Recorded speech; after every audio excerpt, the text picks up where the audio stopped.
আপনার চারপাশে কি ঘটছে? আকাশের বুক চিরে জ্বলে উঠছে আগুনের ফুলকি, চারদিক কেঁপে উঠছে আতশবাজির বিকট শব্দে। ঘড়ির কাঁটা 12টা ছোঁয়ার সাথে সাথে পৃথিবীর কোটি কোটি মানুষ উন্মাদ হয়ে চিৎকার করছে। সোশ্যাল মিডিয়ার ওয়াল ভেসে যাচ্ছে শুভেচ্ছার বন্যায়। আপাতদৃষ্টিতে মনে হচ্ছে পৃথিবী জুড়ে আনন্দের জোয়ার বইছে, কিন্তু একটু থামুন।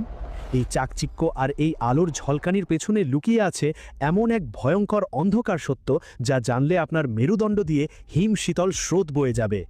আপনি কি জানেন আজ রাতে আপনি যে উৎসবের অংশ হতে যাচ্ছেন তার শিকড় কোথায়?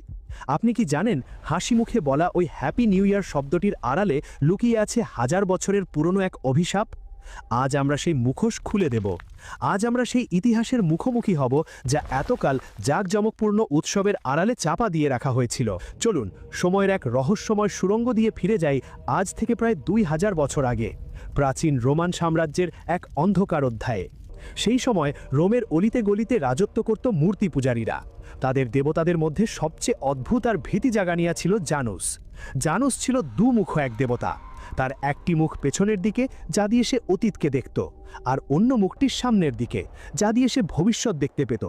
রোমানরা বিশ্বাস করত এই জানুসই হল সূচনা আর সমাপ্তির দেবতা।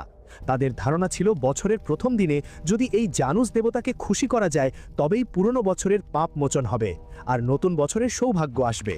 তাই ঠিক এই দিনটিতে তারা মদের পাত্র হাতে নিয়ে জানুসের মূর্তির সামনে নাচত, গান গাইত আর লিপ্ত হতো এমন সব জঘন্য পাপাচার আর ব্যভিচারে যা কোনো সুস্থ মানুষের পক্ষে কল্পনা করাও কঠিন। সবচেয়ে রোমাঞ্চকর আর আতঙ্কের তথ্যটি হলো এই জানুস দেবতার নাম অনুসারেই বছরের প্রথম মাসটির নাম রাখা হলো জানুয়ারি।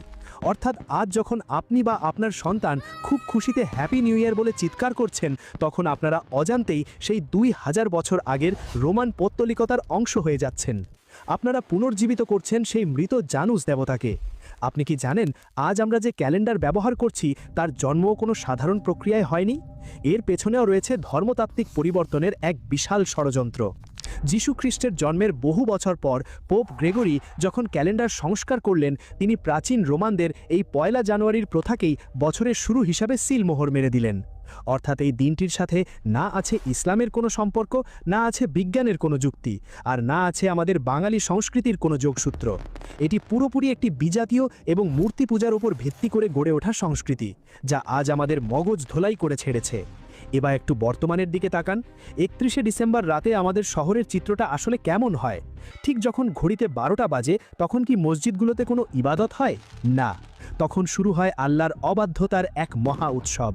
এই রাতটিকে ঘিরে চলে মদের বন্যা, বেহায়াপনা আর অশ্লীলতার চূড়ান্ত